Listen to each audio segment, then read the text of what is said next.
नमस्ते। मैं एडवोकेट पूजा भदौतिया आज एक नए टॉपिक के साथ आई हूँ आपके सामने।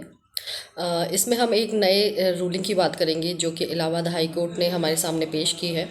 यह एक केस था बुजुर्ग माता पिता से जुड़ा हुआ, उनकी क्रूरता से जुड़ा हुआ, जिसमें कि इलाहाबाद हाई कोर्ट ने कहा कि बुजुर्ग माता पिता की क्रूरता का समाधान अनुच्छेद 21 हमारे भारतीय संविधान के अंतर्गत आता है।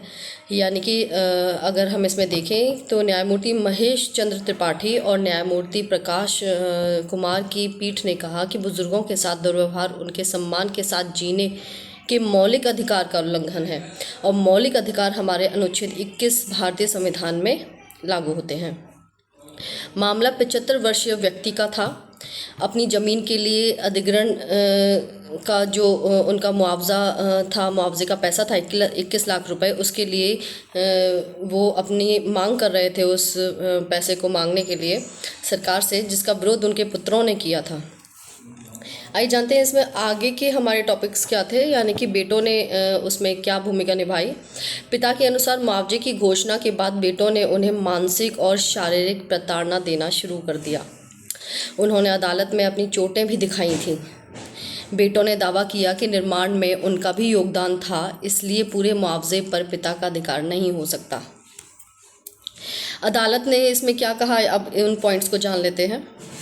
अदालत ने कहा कि किसी सभ्य समाज की इससे बड़ी असफलता नहीं हो सकती कि वह अपने बुजुर्गों के मूक कष्टों से मुंह मोड़ ले, यानी कि अपने बुजुर्गों को, अपने बुजुर्ग माता पिता को उत्पीड़ित करे।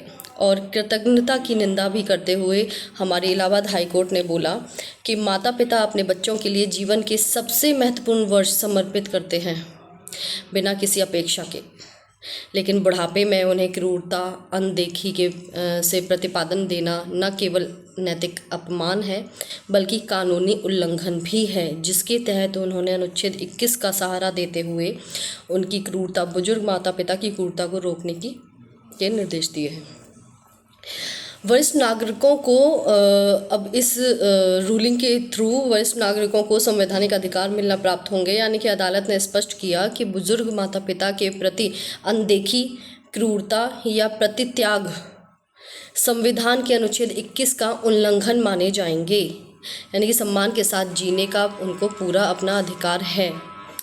घर जो बुजुर्ग माता पिता के लिए शत्रुतापूर्ण हो गया है, यानी कि वो अपने ही घर में गैरों की तरह उनके लिए माहौल बन गया है, वह सुरक्षित स्थान नहीं माना जा सकता है, अन्याय का स्थल ही माना जाएगा। कोर्ट ने अपने अंतिम शब्दों को सुनाते हुए बोला कि अदालत इस नतीजे पर पहुंची है कि पिता को अधिग्रहित भूमि का मालिक मानते हुए बिना देरी के मुआवजा दिया जाए। यदि बेटे भविष्य में कोई हस्तक्षेप करें तो पिता अदालत का दरवाज़ा फिर से खटखटा सकते हैं और कोर्ट कठोर आदेश पारित करेगा उनके खिलाफ। केस विवरण था, यानी कि अगर देखें कि इस केस का नाम क्या था, तो राम दुलार गुप्ता बनाम उत्तर प्रदेश राज्य 2025 इस केस का नाम था, जिसमें कि बुजुर्ग माता पिता के अधिकार और सम्मान को अनुच्छेद 21 के तहत नापा तोला गया और उनको सम्मानजनक अपने ही घर में और समाज में रहने के लिए पुष्टि की गई। ऐसे ही और वीडियोस देखने के लिए आप मुझे लाइव भी जुड़ सकते हैं मुझसे। सब्सक्राइब करें मेरे चैनल को, लाइक करें मेरे वीडियो को और आपके विचार क्या हैं उनको इसमें कमेंट बॉक्स में इंक्लूड करें। आइए देखते हैं एक पॉइंट और कि इसमें वरिष्ठ नागरिकों के क्या अधिकार हो सकते हैं। यानी कि माता पिता की देखभाल करना न केवल नैतिक दायित्व बताया है अदालत ने, बल्कि वैधानिक और संवैधानिक कर्तव्य भी बताया है। बुजुर्ग माता पिता दान नहीं बल्कि सुरक्षा, सहानुभूति और साथ चाहते हैं उन्हीं हाथों से जिन्हें उन्होंने कभी पकड़ा और पोषित किया था। हमारा कर्तव्य क्या बनता है बुजुर्गों के सम्मान के लिए?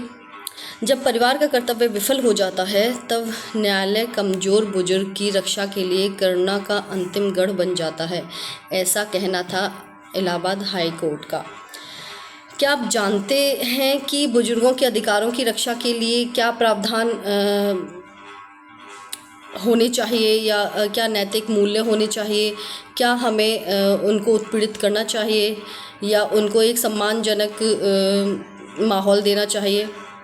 आपका क्या कहना है, अपने विचार कमेंट बॉक्स में ज़रूर रखें और इस वीडियो को ज़्यादा से ज़्यादा शेयर करें ताकि अपने जो बुजुर्ग माता पिता हैं जिनको ऐसा कोई कष्ट झेलने को मिल रहा है अपने समाज में, अपने परिवार में, अपने बच्चों से, तो उन तक ये सूचना पहुँचे और उसके थ्रू वो अदालत का दरवाज़ा खटखटाएं और उनको उनका सम्मान और अधिकार मिल सके। धन्यवाद।